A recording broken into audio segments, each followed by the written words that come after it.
Hello, Rob Sensei here. Now, in this month's upper intermediate workshop, we are going to look at the Australian social media ban for teenagers. Now, this happened around a month ago. I think the ban actually was incepted around a month ago.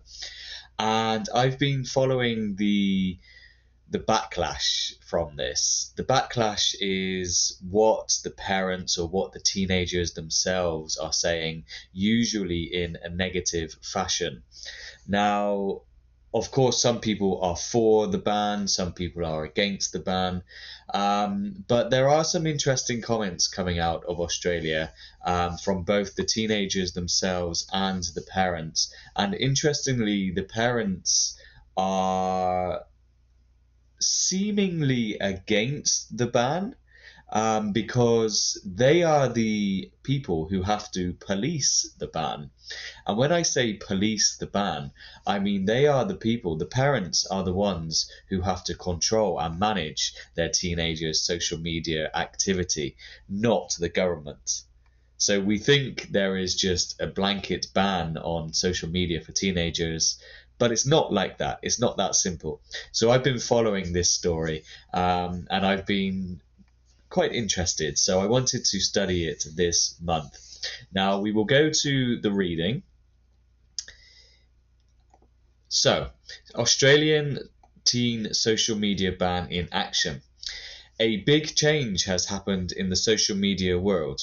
Australia has banned children under the age of 16 from joining many social networks. New laws say that under 16s cannot open accounts with sites like Facebook, Instagram, Reddit, Snapchat, Threads, TikTok, X, and YouTube. It is now the responsibility of these social media sites to make sure all of their users are aged 16 or above. Australia's government said it would fine the companies if they allowed children to access their sites.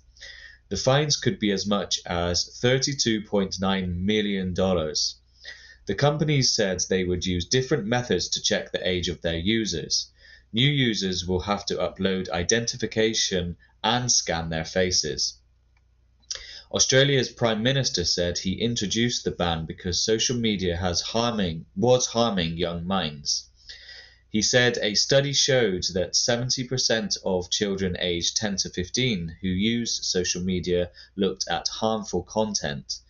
This included information about misogyny, violence, eating disorders, and suicide.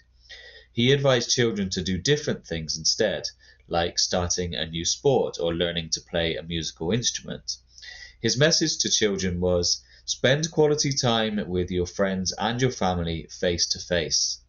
Many children said they would not now be lonelier without social media. Two 15-year-olds are suing Australia's government. They say their right to free communication has been taken away.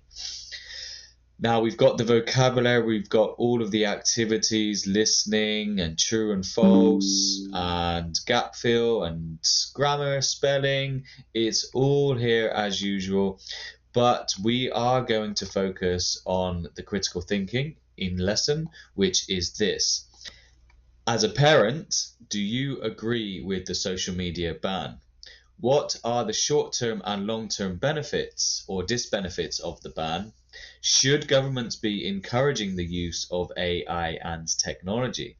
And the reason I've asked this question is because we are in an age of AI and technology, and without doubt, AI and technology will have a very, very big impact on our lives, both now and into the future.